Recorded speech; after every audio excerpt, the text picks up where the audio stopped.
हृदय में जैसे प्रेम, शत्रुता, ईर्ष्या और ऐसे अनेक भाव वास करते हैं, उसी प्रकार हृदय में भय भी वास करता है। ये भय ही है जो आपकी उन्नति या अधोगति का कारण बनता है। कैसे? जिसके हृदय में पाप कर्म का भय ना हो, वो सदा अधोगति के मार्ग पर चलता है, और जिसके हृदय में पाप कर्मों का भय हो, वो सदा उन्नति और पुण्य के मार्ग पर चलता है। भय बुरा नहीं, भय है कि नहीं, ये बुरा है। और भय किस बात का है, ये महत्वपूर्ण है। वंश के यश का भय आपको हर वो कार्य करने से रोकेगा जिससे वंश का नाम खराब हो। प्रेमी और मित्रों को खो देने का भय आपको सदैव उनके प्रति निष्ठावान बनाए रखेगा। गुरु का भय आपको सदैव आज्ञाकारी और स्वाध्यायी बनाए रखेगा।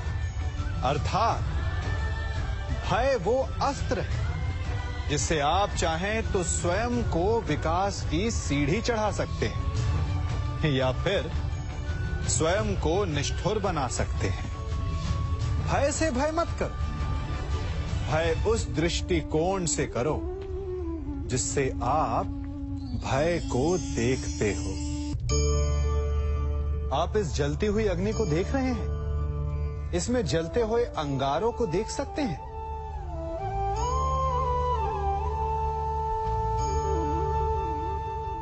बड़ा गर्म है, हाथ भी जला सकता है, परंतु जब ये ठंडा हो जाता है तो आप इसे हाथ में पकड़ सकते हैं। परंतु देखिए, ठंडा होने के पश्चात भी इसने हाथ काला कर ही दिया। यही गति दुर्जनों की भी होती।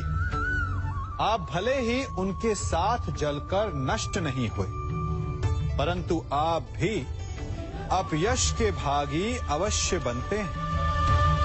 क्योंकि बुरे व्यक्ति का साथ कभी भी लाभदायक सिद्ध नहीं हो सकता। इसलिए श्रेयस्कर यही है कि दुर्जनों से हम दूर रहें।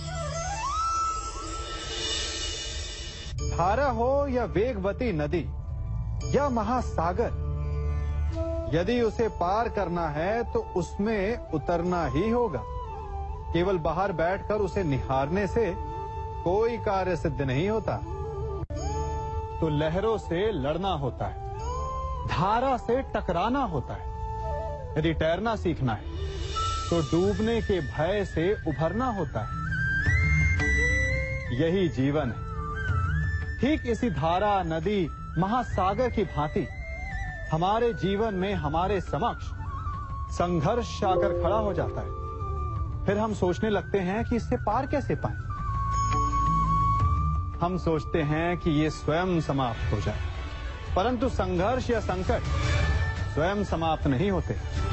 उन्हें समाप्त करने के लिए उनसे जूझना पड़ता है। इसलिए संघर्ष से बचना श्रेयस्कर नहीं। जीवन में आगे बढ़ने के लिए आपको संघर्ष का सामना करना होगा। आपके मौन रहने से संघर्ष हटे या ना हटे, परंतु आपका विकास अवश्य अवरुद्ध हो जाएगा। मनुष्य के जीवन में कई चिंताएं हैं। आज युवा हैं, कल बूढ़े हो जाएंगे, तब क्या होगा? आज सफल हैं, कल असफल हो जाएंगे, हार जाएंगे, तब क्या होगा? आप कहेंगे यही उचित है। यही तो मनुष्य के जीवन की वास्तविक समस्याएं हैं। नहीं, मनुष्य के जीवन की ये वास्तविक समस्याएं नहीं, ये केवल आभासी समस्याएं हैं, आपके मन की उत्पाद है। मनुष्य की हार तब नहीं होती जब उसे विजय प्राप्त नहीं होती। मनुष्य की हार तब होती है जब वो विजय प्राप्त करने की आशा को ही छोड़ बैठे। मनुष्य बूढ़ा तब नहीं होता जब वो लक्ष्य साधने में असमर्थ हो जाए। मनुष्य बूढ़ा तब होता है जब वो नए लक्ष्य साधना छोड़ दे। जीवन तब समाप्त नहीं होता जब सांसें साथ छोड़ जाए। जीवन तब समाप्त होता है जब जीवन जीने की आशा साथ छोड़ जाए। मन के हारे हार है, मन के जीते जीत। स्मरण रखिएगा, जीवन एक द्वंद्व नहीं, एक महासंग्राम है जो जीवन भर चलता है। और इस युद्ध में विजय वही प्राप्त करते हैं जो कठिनाइयों से लड़ते हैं, जो गिरने के पश्चात भी उठने का साहस रखते हैं। जब एक पक्षी अपने घोंसले की नींव का पहला तिनका रखता है तो वो तिनका हवा से कई बार उड़ जाता है। यदि वो पक्षी हवा से हार मान, यदि वो पक्षी घोंसले की नींव रखने का साहस छोड़ दे, तो वो अपने जीवन में कभी भी नींव का निर्माण नहीं कर पाएगा।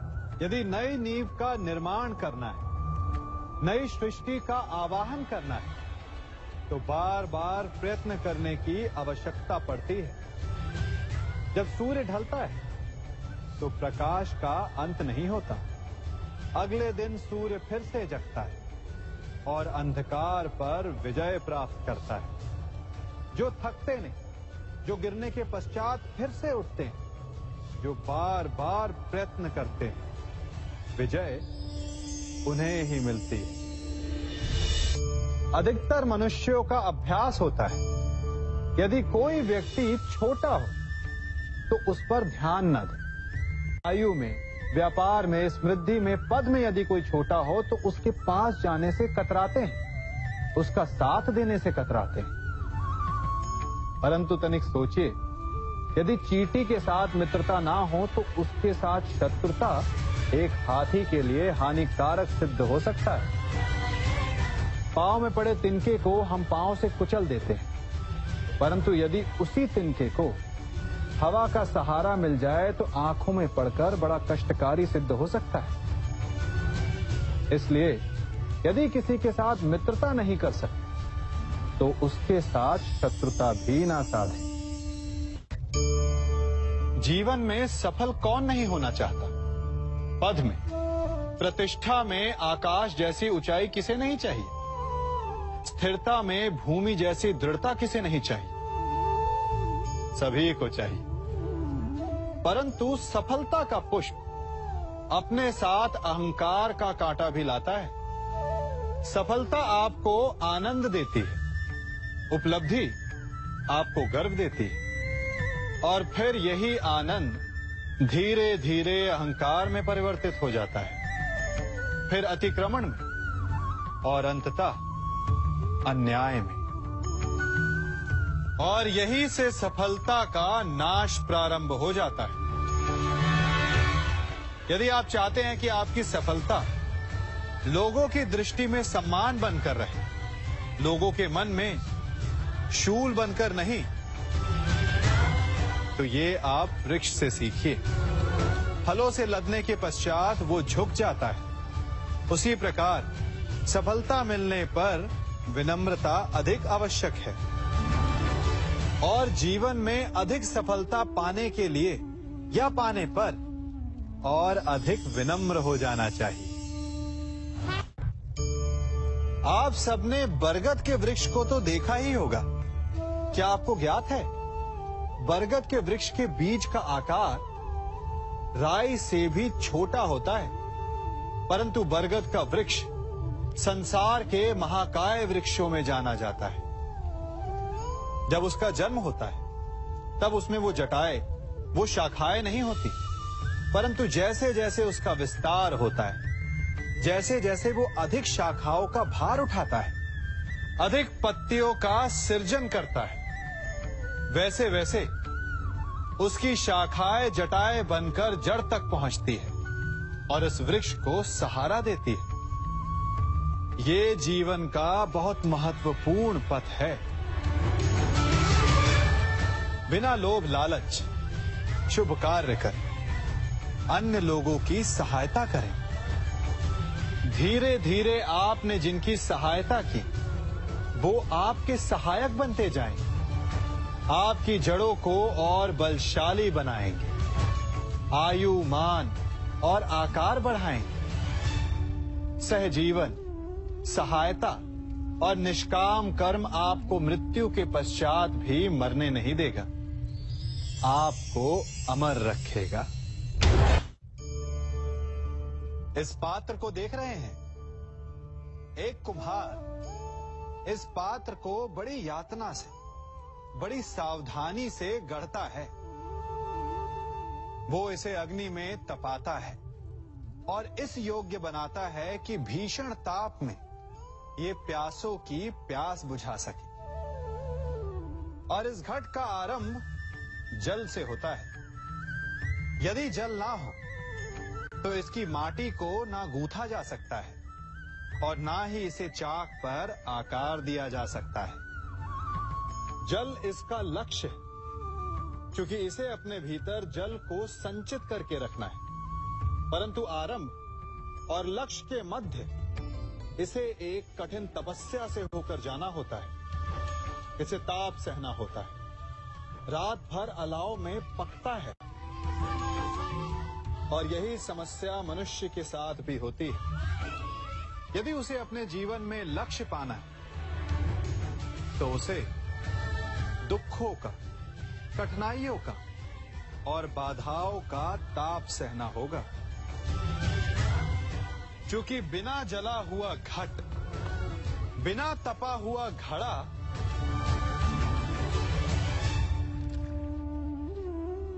जल का संचय नहीं कर सकता। हम सबके जीवन में एक समस्या अवश्य आती है कि किसके समक्ष झुका जाए और किसके समक्ष ना झुका जाए। अधिकतर लोग ये कहते हैं कि एक स्वाभिमानी किसी के समक्ष नहीं झुकता, तो कुछ लोग ये कहते हैं कि जिसका आकार बड़ा होता है वो झुका हुआ है। विभिन्न मत हैं इस विषय में, परंतु सत्य क्या है? क्या आपने कभी इस सत्य को जानने का प्रयास किया? विचित्र पहेली है ना? वास्तविकता में ये सब परिस्थिति जन्य है। परिस्थिति के अनुसार झुकना भी उचित है और परिस्थिति के अनुसार ना झुकना भी। यदि आपको ऐसा लगे कि ये बात अनुचित है, आपके मन, आपकी आत्मा से ये स्वर उठे कि ये अनुचित है, तो ना झुकी। ऐसा करना आपकी आत्मा को उठा देगा। और यदि आपको ऐसा लगे कि किसी की बात उचित है, परंतु अपनी आयु, अपने पद, अपने अहंकार के कारण उस बात को आप मान नहीं पा रहे, तो तुरंत नतमस्तक हो जाइए, तुरंत झुक जाइए। क्योंकि ऐसा करने से आपके अहंकार का आकार कम हो जाएगा और आपके व्यक्तित्व का कद और बढ़ जाएगा। आपने अपने जीवन में कभी तलवार खरीदी है? क्या देखकर तलवार खरीदते हैं? उसकी मयान देखकर या उसकी धार देखकर? अरे, मैं भी कैसा प्रश्न पूछ रहा हूं आपसे।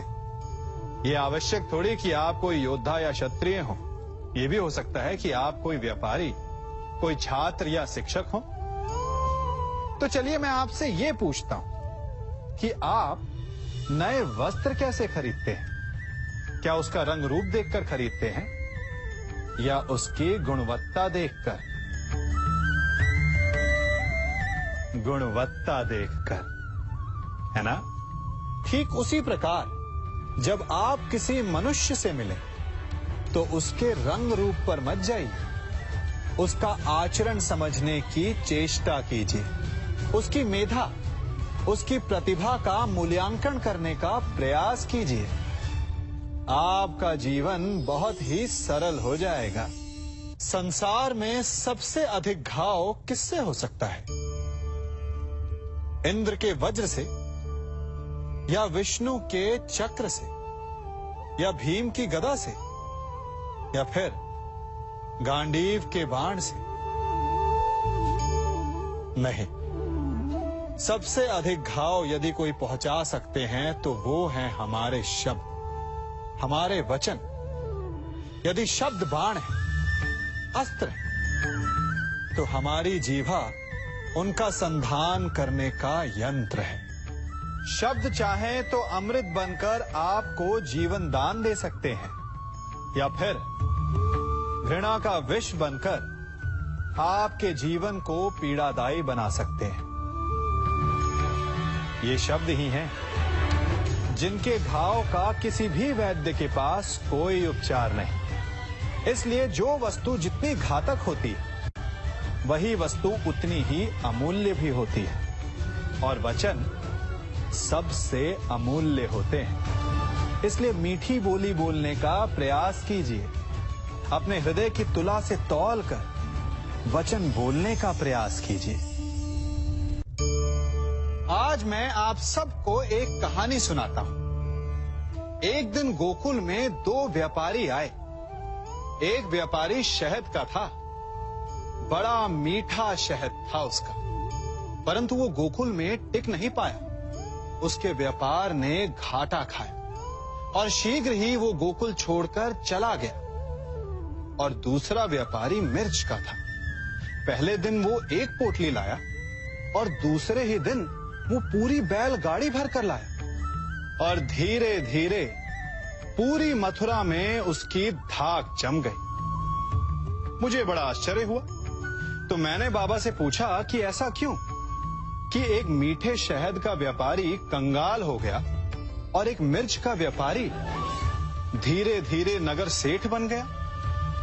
बाबा मुस्कुराए और उन्होंने कहा कि मीठी बोली बोलने वाले की तीखी मिर्च भी बिक जाती है, और जो कड़वी बोली बोलता है उसका मीठा शहद भी नहीं बिकता।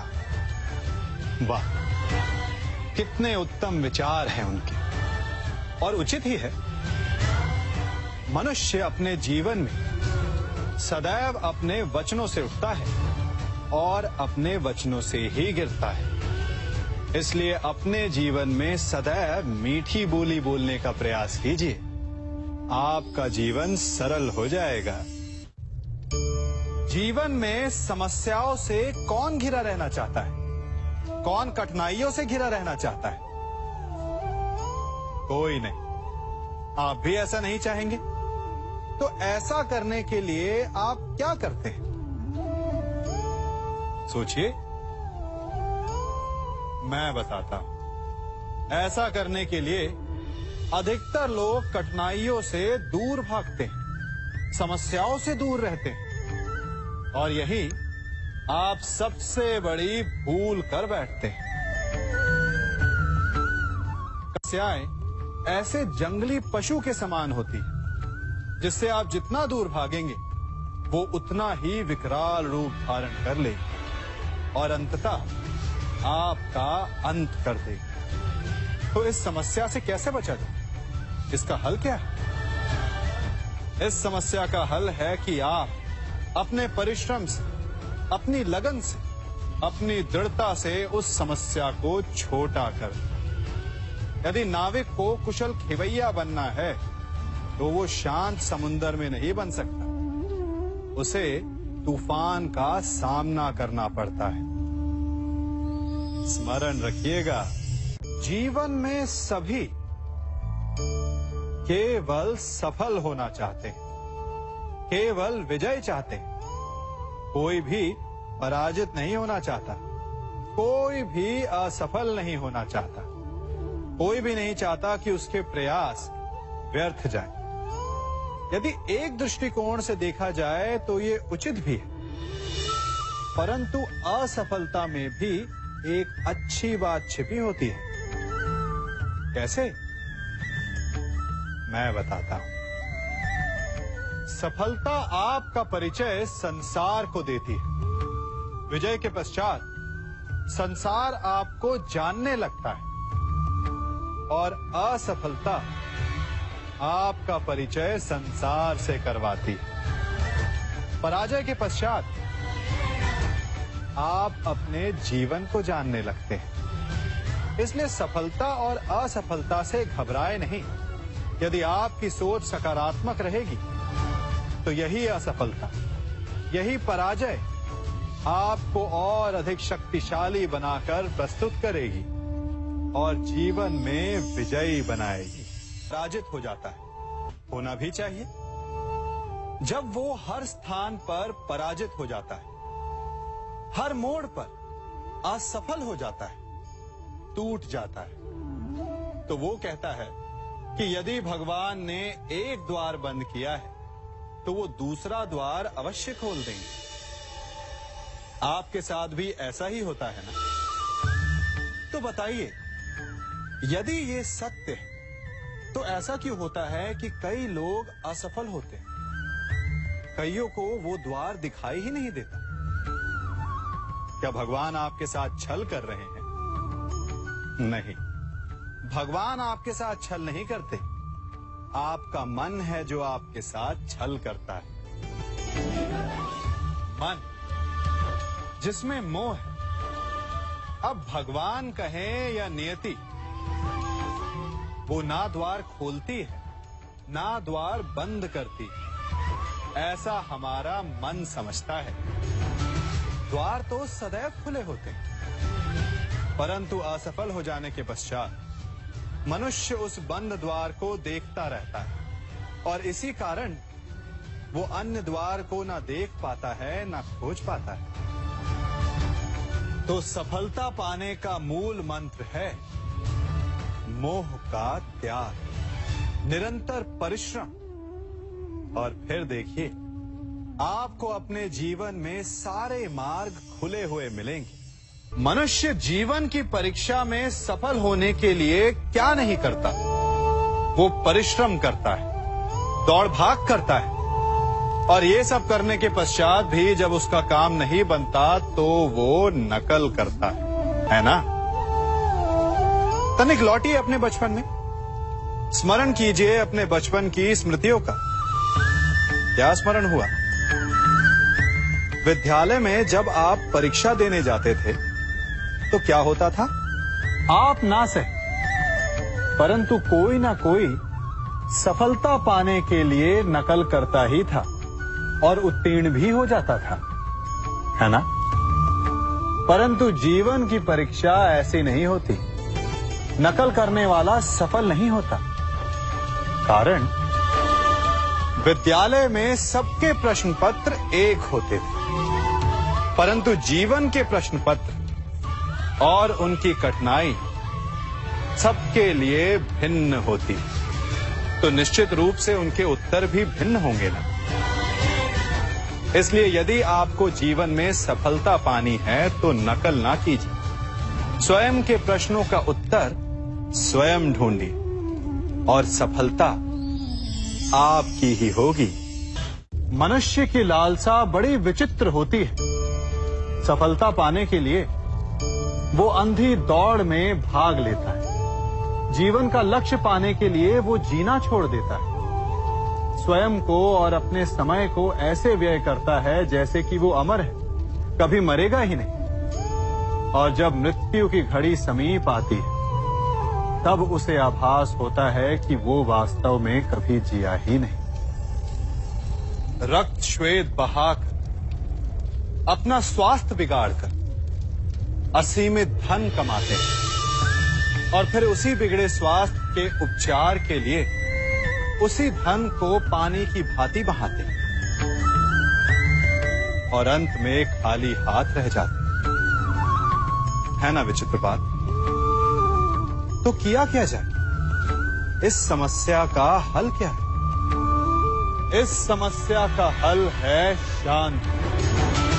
अपना मन शांत रखिए और अपने जीवन का हर क्षण ऐसे जियो जैसे कि आज आपका अंतिम दिन है। अपने जीवन में इतनी शांति से ज्ञान अर्जित करो जैसे कि आप अमर हो। मरना तो एक ना एक दिन सभी को है, परंतु इस विधि से आपका जीवन सरल, संपन्न और सफल हो जाएगा। कल मुझे व्यापार में बहुत हानि हुई, कहीं भविष्य में फिर से हानि तो नहीं होगी? मनुष्य भी अपने जीवन में विभिन्न प्रकार के चिंतन करता है। जो बीत गया उसके विषय में रोता है और आने वाले कल अपने भविष्य से भयभीत रहता है। क्या आप भी कहीं इसी प्रकार के चिंतन में डूबे तो नहीं रहते? तनिक सोचिए, जो बीत गया उसे बदला नहीं जा सकता, अर्थात उसके विषय में शोक मनाकर कोई लाभ नहीं। और जो आने वाला भविष्य है, जिसके विषय में कोई नहीं जानता कि कल क्या होने वाला है, उसके विषय में भी चिंता करने से कोई लाभ नहीं। यदि आपको वास्तव में जीवन जीना है तो आज, अभी में जी। यदि आपका आज सवर गए तो आपके अतीत में जो हानि हुई उसकी पूर्ति हो जाएगी और आपका आने वाला भविष्य भी संवर जाएगा। जीवन में कौन सी चोट सबसे घातक और भूखे पेट की पीड़ा, या निर्धनता की मार, या प्रेम में आघात, या शत्रु का प्रहार? नहीं, सबसे अधिक घातक और पीड़ादायी होता है विश्वासघात। और विचित्र बात यह कि जितनी हानि, जितनी पीड़ा, उसको कहीं अधिक हानि। कारण भले एक बार के लिए विश्वासघाती को क्षमा कर भी दिया जाए, दोबारा भूल कर भी उस पर कोई मूर्ख भी विश्वास नहीं करेगा। विचारिए, विश्वास जीवन की आस होती है और एक विश्वासघाती न केवल दूसरों के जीवन में, स्वयं के जीवन में भी विष का वास कर लेता है। जीवन में हम सबसे अधिक किससे बचकर रहते हैं? किससे चिढ़ते हैं? सोचिए।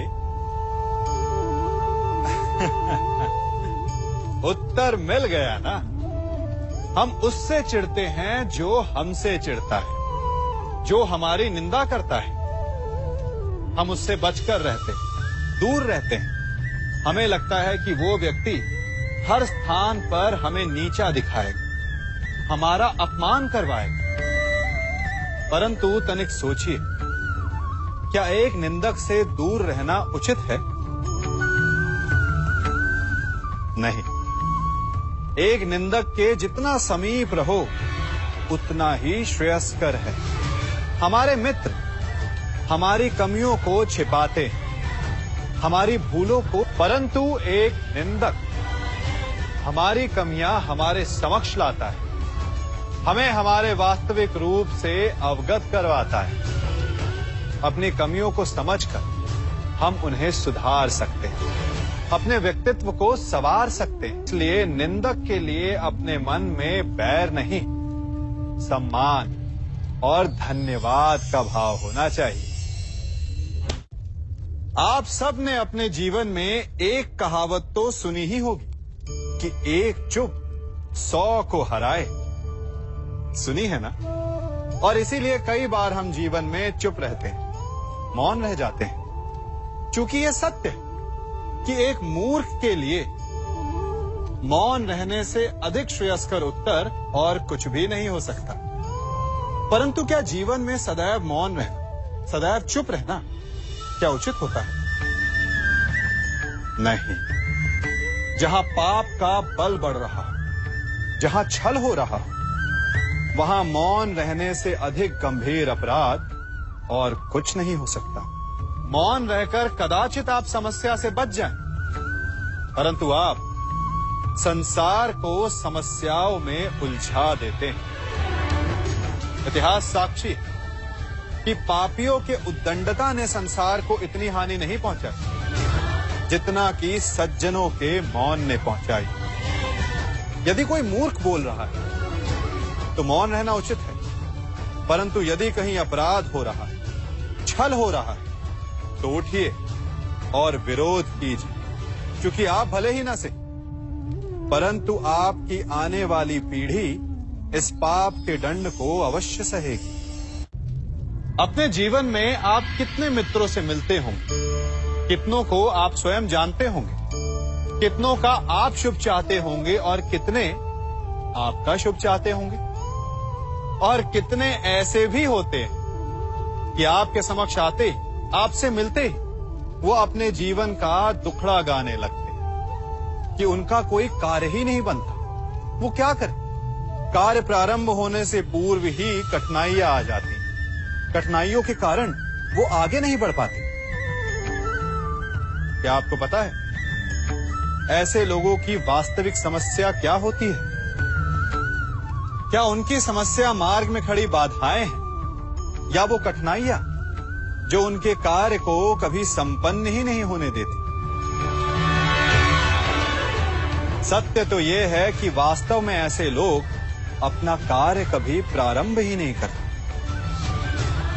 आधे मार्ग से उल्टा लौट जाने से अधिक बुरा यह है कि अपना कार्य कभी प्रारंभ ही ना कर। तनिक कार्य तो प्रारंभ करके देखिए, विश्वास कीजिए आप कभी खाली हाथ नहीं होंगे। आपको गर्वित करने के लिए सफलता भले ही आपके हाथों में ना हो, परंतु सफलता पाने का ज्ञान आपके हाथों में अवश्य होगा। हमारे जीवन में मित्र और शत्रु बड़े मायने रखते हैं। मित्र वो जो हमारा हित चाहे, जो हमारे सुख दुख में हमारी सहायता करे, हमारा साथ दे। कुछ मित्र जन्म से होते हैं, कुछ मित्र हम स्वयं बनाते हैं, कुछ मित्र परिवार में मिल जाते हैं, तो कुछ मित्र जीवन की यात्रा में। परंतु शत्रु हमें जीवन में कभी भी मिल जाते हैं। परंतु क्या आपने कभी सोचा कि वास्तविकता में आपका सबसे बड़ा शत्रु है कौन? आपका सबसे बड़ा शत्रु आपके भीतर छिपा बैठा है, और वो है आपका क्रोध। आप जिनसे रुष्ट होते हैं, उन पर क्रोध करते हैं, उन्हें हानि पहुंचाने का प्रयास करते हैं। परंतु तनिक शांत मन से सोचिए, जिन्हें आप हानि पहुंचाना चाहते हैं, ऐसा करने से पूर्व आप स्वयं भीतर से जलते हैं। क्रोध एक सुलगते हुए अंगारे के समान होता है, जिससे आप अपने शत्रु को जलाकर भस्म कर देना चाहते हैं। परंतु ऐसा करने से पूर्व आपको स्वयं उस सुलगते हुए अंगारे को उठाना पड़ता है, और शत्रु से पहले स्वयं को जलना पड़ता है, उसकी पीड़ा सहनी पड़ती है। तो यदि आपको अपने शत्रुओं से मुक्ति पानी है, तो पहले आप स्वयं के क्रोध पर नियंत्रण करना सीखिए। परिवार, संतान, हमारे अपने हमें कितने प्रिय होते हैं। उनकी सुरक्षा के लिए, उनके सुख के लिए हम क्या नहीं करते। अपनी संतानों को सुसज्जित कोमल जूते देते, ताकि उनके पांव को चोट ना लगे, उनके मार्ग में कांटे ना चुभे, उन्हें पीड़ा का अनुभव ना हो। अच्छी बात, परंतु इस प्रक्रिया में हम एक बात भूल जाते हैं कि पांव को पांव होने का अनुभव तभी होगा जब उसका स्पर्श धरती से होगा, जब वो तपती रेत पर चलेगा, जब वो भीगेगा, जब पांव कांटों में उलझेंगे। ठीक वैसे हमारे प्रियजन हमारी संतानों के साथ भी होता है। हम उन्हें जीवन का सुख तो देते हैं, परंतु उन्हें जीवन का अनुभव करना ही नहीं सिखाते। करने दीजिए उन्हें अपने जीवन की कठिनाइयों का सामना, लड़ने दीजिए उन्हें अपने मार्ग के कांटों से। यदि स्वयं सीखेंगे तो अपनी आने वाली संतानों को भी सिखा पाएंगे, है ना? ज्ञान, दान, मान, परमार्थ, इन्हें सबसे बड़ा धर्म कहा गया है, और ये धर्म है भी। परंतु धर्म का पालन भी सोच समझ कर करना चाहिए।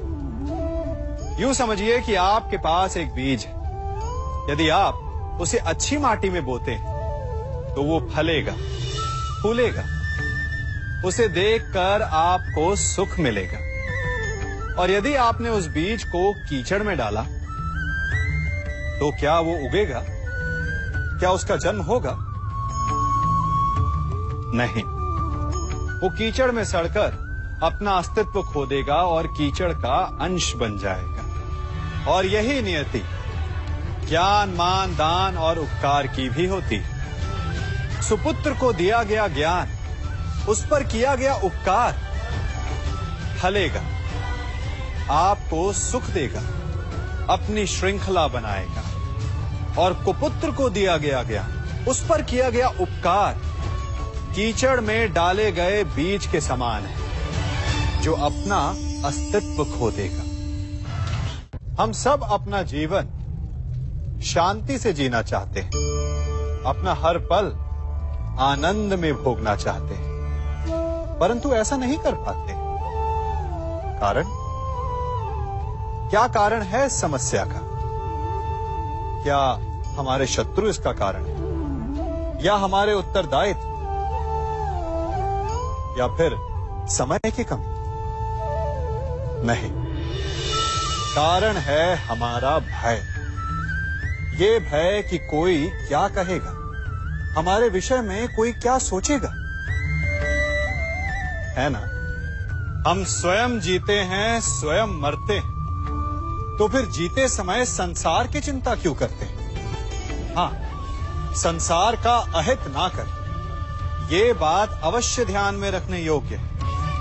परंतु संसार के सोच की चिंता करके स्वयं का जीवन नष्ट करना, ये कहां तक सही? जब आप आनंद में नाचें, तो ऐसे नाचें कि जैसे आपको कोई देख ही नहीं रहा है। जब आप गाएं, तो ऐसे गाएं कि आपको कोई नहीं सुन रहा। स्वयं को संसार समझें और इस धरा को स्वर्ग समझें। यदि अपने जीवन में आप 4 पल भी ऐसे जी पाएं, तो आपका जीवन सफल हो जाएगा। मनुष्य के जीवन में कितनी कठिनाइयां आती हैं, एक से एक बढ़कर जटिल समस्याएं आती हैं कि मेरा भविष्य क्या होगा, मेरे संतान का भविष्य क्या होगा, क्या मेरा ऋण चुक पाएगा, क्या मैं भविष्य में अपना इच्छित लक्ष्य पा पाऊंगा? परंतु एक बात बताइए, क्या वास्तव में ये कठिनाइयां, ये समस्याएं इतनी जटिल हैं? क्या इनमें इतनी शक्ति है कि ये आपका मार्ग रोक सके? क्या इनका उत्तर पाना इतना जटिल है? नहीं, तनिक शांत मन से विचारिए। कई बार उत्तर इतना जटिल नहीं होता जितना कि प्रश्न। वास्तविकता में आपके मन में जो प्रश्न है वो जटिल है, किंतु उत्तर तो बड़ा सरल है, और वो उत्तर है कर्म। कर्म कीजिए और धीरे धीरे आपके मन में जटिल प्रश्न और आपके मन की जटिलता दोनों ही समाप्त हो जाएगी। इसे देख रहे हैं? कुछ स्मरण हुआ? आपको आपके बालपन का स्मरण करवा दिया ना इस पहिए ने। कदाचित कोई बालपन में ऐसा होगा जिसने ये खेल ना खेला हो। हाँ, इस पहिए का आकार एक सिक्के जितना या इससे बड़ा हो सकता है, परंतु ऐसा कोई नहीं जिसने खेल ना खेला हो। इसे गोल गोल घुमाते रहना, निरंतर चलाने का प्रयत्न करना, कितना आनंद आता था ना। हमें उन पहियों के खेल से मिले मनोरंजन का आनंद स्मरण हो आता है, परंतु उन पहियों के खेल से बालपन में मिली सीख हम अधिकतर भूल जाते हैं। और वो सीख है सदैव गतिमान रहना। उस खेल का केवल एक ही तर्क होता था, यदि उसे संतुलित रखना है, यदि उस पहिए को गिरने नहीं देना, तो उसे निरंतर गतिमान रखना होगा। और यही जीवन है।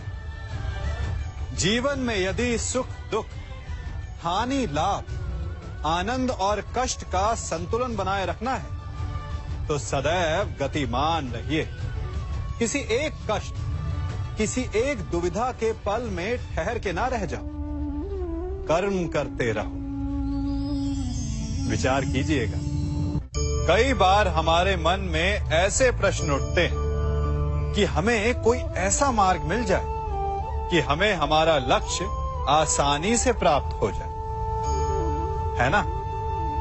इसी कारण हम अपना अधिकतर समय इसी प्रयास में लगाते हैं और कदाचित इसी कारण हम लक्ष्य प्राप्त करने के आनंद का भोग नहीं कर पाते। लक्ष्य महान हो या ना, परंतु हमारी यात्रा महान होनी चाहिए। असफल होने पर भी, पराजित होने पर भी हमारे प्रयासों का अनुभव महान होना चाहिए।